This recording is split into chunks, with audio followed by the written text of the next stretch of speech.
और तीसरी वस्तु जो आज मैं आपको कहना चाहूंगा, वो तीसरी वस्तु क्या है कि इस स्ट्रेस को यदि दूर करना है तो सबसे पहले किससे बचना चाहिए? बोले नेगेटिव सेल्फ टॉकिंग से। आपको शब्द शायद नया लगे भी सही, लेकिन नेगेटिव सेल्फ टॉकिंग यानी क्या? नेगेटिव सेल्फ टॉक यानी क्या? ऐसा व्यक्ति जो औरों के आगे बड़ा कॉन्फिडेंट बनता है, ऐसा व्यक्ति को जो औरों के आगे तो बड़े कॉन्फिडेंस की बात करता है, लेकिन वो व्यक्ति जब अपने मन के संग बात करता है, अपने आप से बात करता है, तो हो सकता है उस समय वो बड़ा लो होता है। औरों के संग जब अपन कम्युनिकेट करते हैं या कम्युनिकेशन करते हैं, वो इतनी बड़ी बात नहीं है, पर आप जब अपने संग कम्युनिकेट करते हो, आप जब अपने संग बात करते हो, तो उस समय आपकी अवस्था कैसी होती है और जो सजेशंस आप अपने मन को देते हो वो पॉजिटिव है या नेगेटिव है? अपने आप को देखना और पूरे दिन अब ऑब्जर्व करना कि जब भी आप औरों के आगे तो कह रहे थे हाँ सब कुछ अच्छा है, प्रभु ने अच्छा ही किया होगा, प्रभु ने सब जो भी किया अच्छे के लिए ही किया होगा, लेकिन जैसे अकेले बैठे, अरे ये मेरे संग ऐसा क्यों हो रहा है, मुझे कहीं चैन नहीं पड़ रहा, और ये सब अभी होना था, मैंने कितने कितने प्लान करके रखे थे, मेरे संग ही ऐसा क्यों हुआ, मेरा पूरा प्रोग्राम डिस्टर्ब हो जाएगा। यदि आप अपने मन के संग ऐसी नेगेटिव टॉक कर रहे हो तो सावधान हो जाना, क्योंकि जो वस्तु आप अपने मन को बार बार कहते हो उसे मनोवैज्ञानिक भाषा में एफर्मेशंस कहा जाता है। और जो वस्तु आप अपने मन को बार बार कहते हो उससे आपका सबकॉन्शियस माइंड प्रोग्राम होता है, और सबकॉन्शियस माइंड को आपने जैसे प्रोग्राम कर दिया तो आप जिस परिस्थिति से बचना चाहते थे वैसी ही परिस्थिति सामने आएगी। आप जिन घटनाओं से बचना चाहते थे वैसी ही घटनाएं सामने खड़ी हो जाएंगी। बोले क्यों? क्योंकि आपने अपने माइंड को नेगेटिवली प्रोग्राम कर दिया है अननोइंगली। इसलिए बड़ी सावधानी इस बात के लिए रखनी है। और जब जब भी आप अकेले बैठे हो तो बहुत पुरानी आदत है, ये आज की आदत नहीं है, ये बहुत पुरानी आपकी आदत है। और बहुत पुरानी आदत होने के कारण जब भी अकेले बैठोगे तो मन ललचाएगा। ये तो मेरा फेवरेट गेम है। बोले क्या? बोले अपनी बुराई अपने मन से करना, बोले अपने लिए गलत गलत बातें, देखो और सबको तो कैसा अच्छा टैलेंट है, मुझे तो ये भी नहीं आता, मुझे वो भी ठीक से नहीं आता, मैं ये भी ठीक से कर नहीं सकता। ये जो भजन आप रोज अपने मन के आगे गाते हो, अब वो भजन थोड़ा आपको चेंज करना है, क्योंकि जो वस्तु बार बार आप अपने मन को कहते हो वो सबकॉन्शियस माइंड के अंदर पूरा प्रोग्राम हो रहा है। और प्रोग्राम हो गया तो आपके प्रोग्राम के हिसाब से आपकी फ्रीक्वेंसी क्रिएट होती है। देखो ये शब्द को बड़े ध्यान से समझना, फ्रीक्वेंसी। मनोविज्ञान कहता है कि दुनिया के अंदर लिविंग और नॉन लिविंग थिंग जितनी भी हैं वो हर एक वस्तु, व्यक्ति, पदार्थ एक पर्टिकुलर फ्रीक्वेंसी के अंदर वाइब्रेट होते हैं। और देखो ये जितने भी इमोशंस होते हैं ना, वो इमोशंस की भी फ्रीक्वेंसी होती है। और यदि गलत फ्रीक्वेंसी के अंदर आप आ गए तो हजारों कोई आपको उपदेश दे देवे, हजारों जप करो, हजारों आप ये करो वो करो वो करो, पर गलत फ्रीक्वेंसी में आप आ गए तो किसी के उपदेश से, किसी के समझाने से कोई फर्क पड़ने वाला नहीं है। बोले कैसे?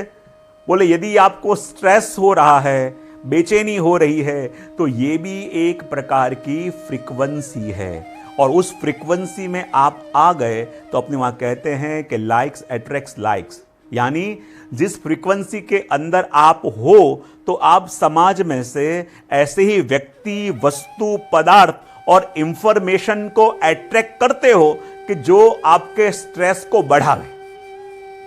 यदि आप स्ट्रेस में आ गए हो ना और स्ट्रेस की फ्रीक्वेंसी में आ गए हो तो कितना भी अच्छा व्यक्ति होगा, जैसे ही आपको फोन करेगा औरों के आगे अच्छी बात करता है और आपको कहेगा कि आज आपके शहर में कितने लोग पहुंच गए, हाँ, ये क्या है?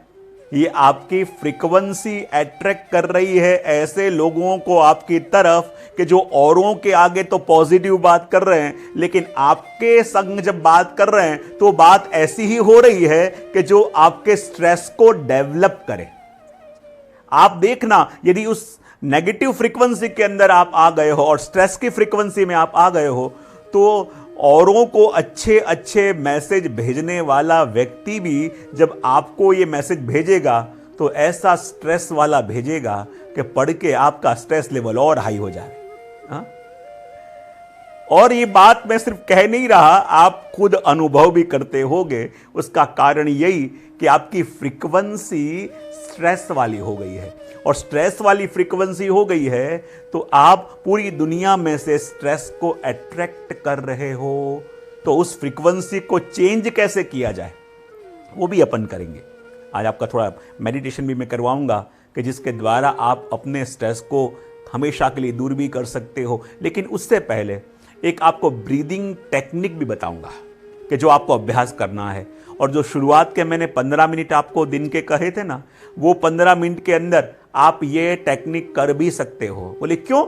ये थोड़ी सी ब्रीदिंग टेक्निक है और उसको बोलते हैं स्क्वायर ब्रीदिंग। आपको लगेगा ये स्क्वायर ब्रीदिंग क्या है? आपने कभी ऑब्जर्व किया है और शायद आपने देखा भी हो, चाहे औरों के संग या अपने संग, जब भी आप जिस प्रकार के मूड में होते हो तो क्या हमेशा आपका ब्रीदिंग पैटर्न एक सा रहता है या मूड के हिसाब से बदलता भी रहता है? जब आप बड़े गुस्से में होते हो तो जैसी ब्रीदिंग होती है वैसी ही ब्रीदिंग जब आप बड़े रिलैक्स हो, बड़े आनंद के माहौल में हो, तो क्या उस समय भी वैसी रहती है? नहीं। आपने खुद ऑब्जर्व किया होगा, और न किया हो तो अब करना।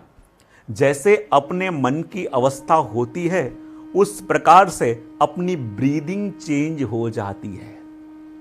जब व्यक्ति गुस्से में होता है, जब स्ट्रेस में होता है, तब देखना वो ब्रीदिंग बड़ी फास्ट करेगा। जब गुस्से में हो रहा है, जब स्ट्रेस में है, जब चिंता में है, तो उसकी ब्रीदिंग पैटर्न एकदम फास्ट हो जाएगी। और कई बार यदि फास्ट ब्रीदिंग हो रही है, यानी अपने मन के अंदर अभी स्ट्रेस चल रहा है, क्रोध है, गुस्सा है, लेकिन जब अपन रिलैक्स होते हैं तो अपने द्वारा नेचुरली डीप ब्रीदिंग होने लगती है।